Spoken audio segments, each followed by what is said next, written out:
What if the real cause of misery in old age isn't your health or your finances, but the simple truths you stopped holding on to? As we grow older, we often assume that aging is hardest because of physical pain or loneliness. But if you talk to someone truly unhappy in their later years, you'll usually find something deeper, a feeling that life lost its meaning or that something important was never resolved. The truth is, it's not always about what you didn't have, it's about what you didn't learn. And sometimes, it's the lessons we refuse to accept that keep us stuck, in regret, in bitterness, in emptiness. In this video, we'll walk through 5 life lessons that far too many people learn too late. But you don't have to be one of them. Whether you're 60, 70, or 85, these truths can still change the quality of your life. They're not about pretending things are fine. They're about taking back your emotional strength, reclaiming your peace, and making your final years not just longer but richer and more meaningful. Lesson 1: Letting Go. One of the hardest things to accept with age is that not everything will be resolved the way we hoped. Some relationships don't heal. Some dreams don't come true. Some things we worked for don't last. But here's the truth: carrying regret, resentment, or bitterness into old age is like dragging a heavy bag of rocks through the final stretch of a long, painful marathon. It doesn't take you where you want to go, it only makes every step harder. Letting go doesn't mean it didn't hurt. It doesn't mean what happened was okay. It means you're choosing peace over the illusion of control. Life doesn't always give us closure. People don't always give us the apology we deserve. But that doesn't mean you have to stay stuck in pain. In fact, the older we get, the more we realize clinging to what broke us only steals the time and energy we could be using to build joy. When you hold on to emotional wounds, your body stays in a state of stress. Cortisol levels stay high. Your blood pressure rises.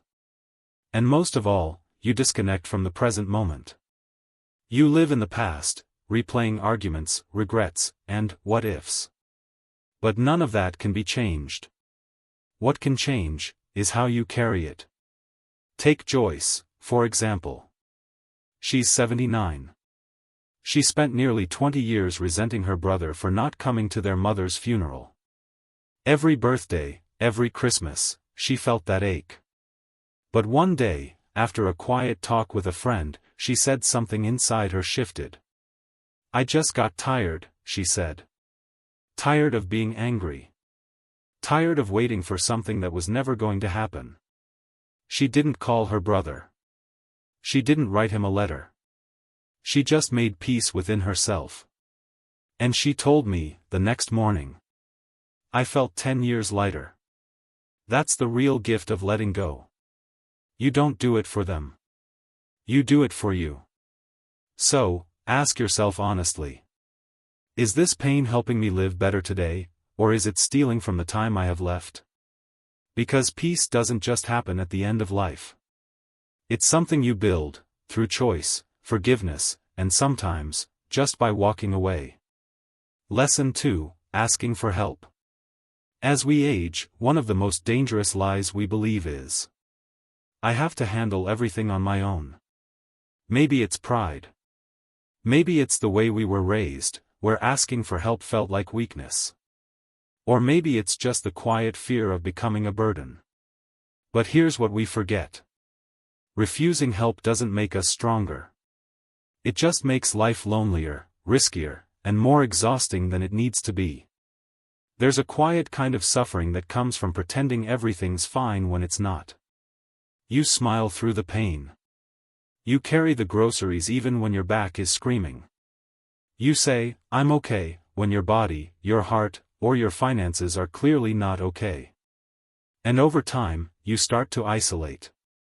Not because others are pushing you away, but because you're not letting them in. From a psychological point of view, this habit of isolating yourself in old age is often a survival tactic. It's not always about stubbornness, it's about preserving pride and dignity in a world where asking for help is wrongly seen as a sign of weakness. But in reality, refusing to reach out can quietly lead to something far more dangerous: loneliness, depression, anxiety, even physical illness. Research shows that seniors who have strong support systems not only live longer but also feel better, mentally, emotionally, and physically, compared to those who try to handle everything on their own. Think about it, sometimes, just having someone to talk to, someone to give you a ride, or even someone to help read through confusing medical papers can be the difference between peace of mind and overwhelming stress. Yet, so many of us suffer silently, repeating that dangerous sentence, "I should be able to handle this by now." That one thought has done more damage to seniors than aging itself. I remember Harold, an 82-year-old Navy veteran. Proud. Independent. He'd lived alone for over a decade and rarely asked anyone for help. One icy winter morning, he slipped walking to his mailbox, and broke his hip. After months of surgery and recovery, he said something I'll never forget: "It wasn't the fall that hurt the most. It was realizing I could have just asked my neighbor to bring in the mail." That small act, asking for help, could have saved him from months of pain. And that's the real lesson. Asking for help isn't about giving up your independence. It's about protecting it. It's about recognizing your limits and understanding that letting others support you today means you can keep living your life tomorrow, with strength and dignity. Because the truth is, you were never meant to carry everything alone. No one is. Now, let's move to lesson number 3, letting go of grudges. One of the heaviest burdens older people carry isn't joint pain or poor eyesight. It's unhealed resentment. The grudges were held for years, sometimes decades. Family fights that never truly ended. Friends who disappointed us. People who betrayed us, hurt us, or forgot us. These emotional wounds may be invisible, but their weight is very real. And here's the part many don't realize: holding a grudge doesn't punish the one who wronged you. It punishes you. Over time, that bitterness hardens. It becomes emotional armor. And while it might keep out pain, it also keeps out joy, peace, and human connection. The person who hurt you may have moved on. They may not even think about what they did. But if you're still replaying that hurt like an old song every time you're alone, you're the one stuck in the past. Studies show that seniors who carry long-term anger and resentment have higher stress levels, poor sleep, inflammation, and even a greater risk of chronic diseases. But those who learn to forgive, from the heart, report freedom, emotional lightness, and healthier relationships later in life. Forgiveness doesn't mean forgetting. It doesn't mean pretending it didn't hurt. And it certainly doesn't mean saying the other person was right.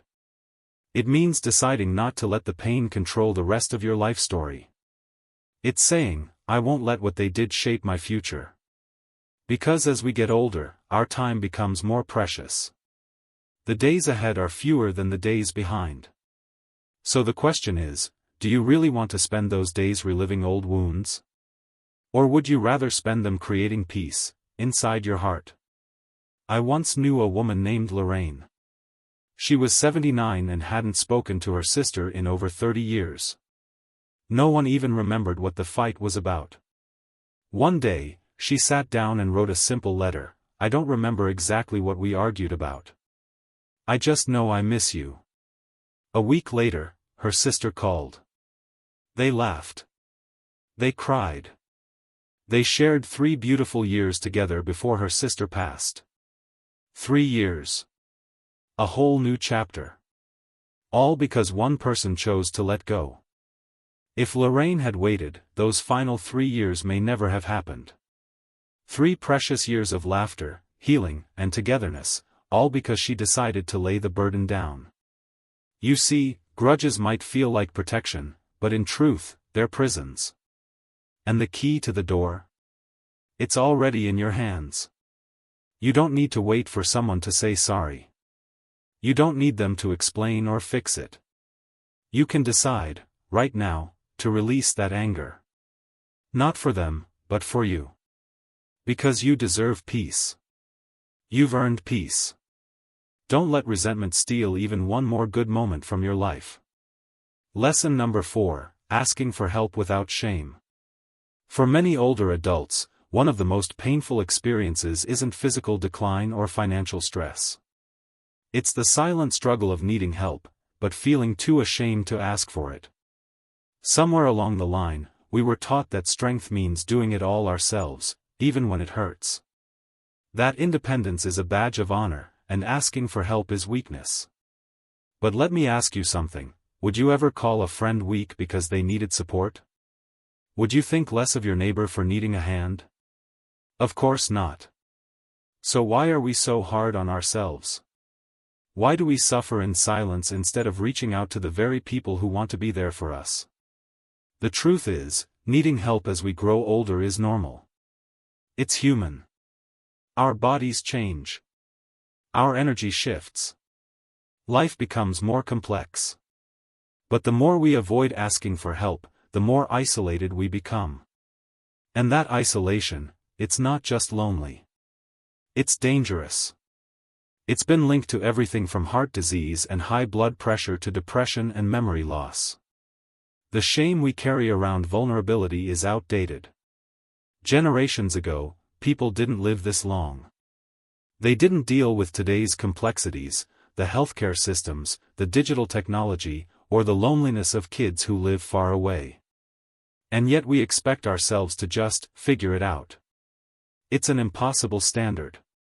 But here's what people don't realize: when you ask for help, you actually strengthen your relationships. People want to feel needed. Your son. Your daughter. Your neighbor. Even that old friend from church. They want to show up for you, but they can't read your mind. The moment you open that door, even just a little, you give them a chance to connect with you in a real and meaningful way. I remember a man named Harold, 83 years old, living alone after his wife passed.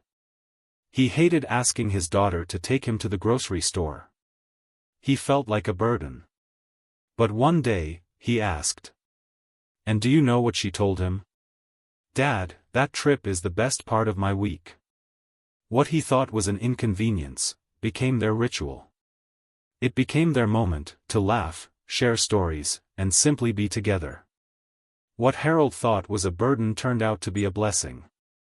So if you're struggling, whether it's getting to appointments, keeping up with medications, understanding a new phone, or just needing someone to talk to, please don't let pride rob you of peace. Asking for help isn't giving up. It's growing up. It's honoring yourself enough to say, "I matter, and I don't have to go through this alone."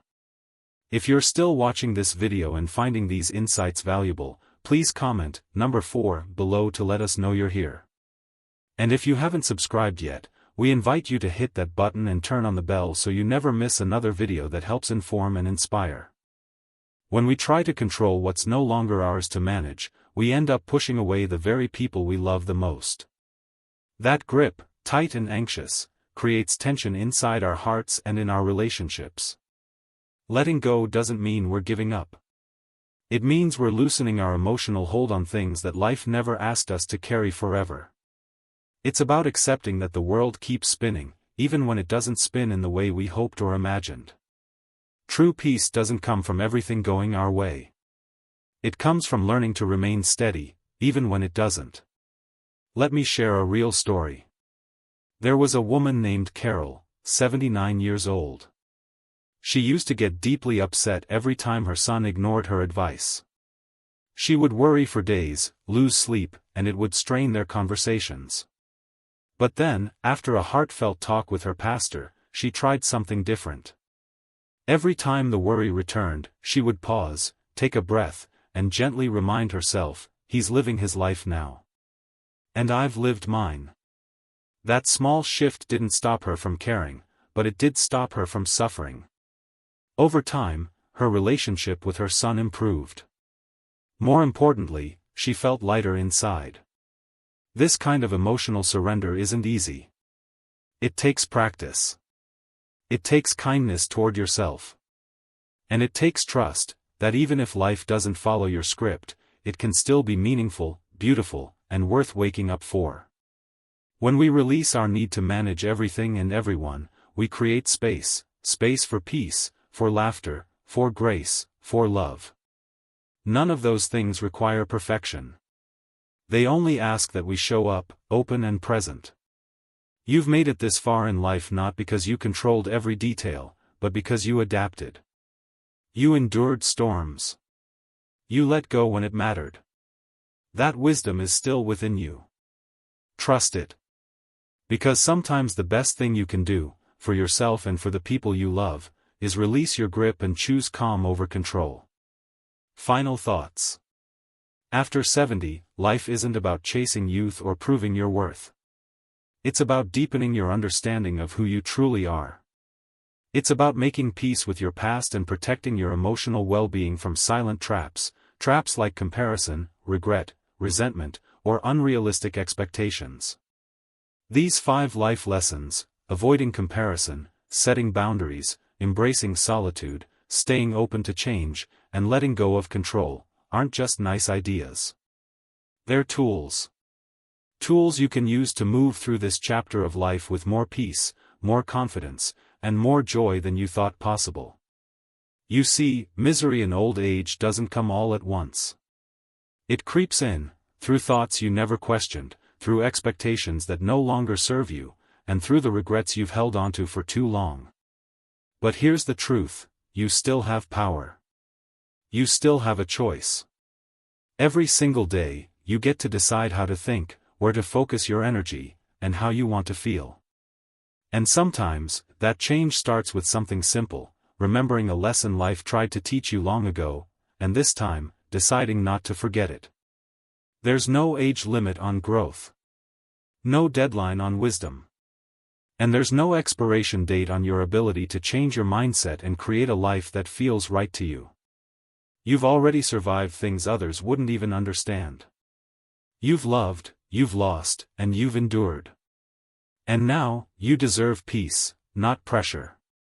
You deserve calm, not chaos. You deserve joy. Whether you're watching this because you feel a little lost or just because you're always learning, know this, it's not too late. You're not too old. And you are not alone. The more you honor these gentle but powerful lessons, the more you'll realize, happiness never passed you by. It's still right here, waiting for you to choose it. Starting today. Thank you for being with us at Key World. If something in this video touched your heart, please leave a comment below and share one thing you're taking with you today. Your words mean so much to us. And if this video helped you, don't forget to like, subscribe, and share with someone you care about. Your support helps us keep making honest, healing content, for people just like you.